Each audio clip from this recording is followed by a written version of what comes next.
কৃষি সম্পর্কে রাজ্যপাল বলেন, ধানের উৎপাদনশীলতা বৃদ্ধির জন্য 2024 সালে 92,588 হেক্টর জমিকে মুখ্যমন্ত্রী ইন্টিগ্রেটেড ক্রপ ম্যানেজমেন্ট প্রোগ্রামের আওতায় নিয়ে আসা হয়। এছাড়া 2024-25 অর্থ বছরে অতিরিক্ত 6,500 হেক্টর জমিকে জৈব চাষের আওতায় আনার লক্ষ্যমাত্রা রয়েছে। অন্যদিকে আগস্ট মাসের বন্যায় ক্ষতিগ্রস্ত 1,48,379 কৃষককে 1,000 টাকা করে আর্থিক সহায়তা দেওয়ার ব্যবস্থা করা হয়েছে। মহিলাদের সাক্ষরতা এবং মেয়েদের উচ্চশিক্ষায় উৎসাহিত করতে মুখ্যমন্ত্রী কন্যা আত্মনির্ভর যোজনা নামে একটি প্রকল্প চালু করা হয়েছে। শিক্ষাক্ষেত্রে উন্নয়নে লেম্বুছড়ায় কেন্দ্রীয় সংস্কৃত বিশ্ববিদ্যালয়ের নতুন প্রশাসনিক ভবন নির্মাণের জন্য 100.83 কোটি টাকা মঞ্জুর করা হয়েছে।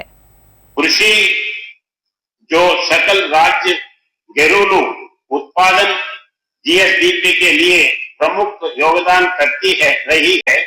मेरी सरकार की प्राथमिकता है धान की उत्पादकता को बढ़ावा देने के लिए मुख्यमंत्री इंटीग्रेटेड क्रॉप मैनेजमेंट प्रोग्राम के दौरान 92,588 हेक्टार्स को कवर किया गया है।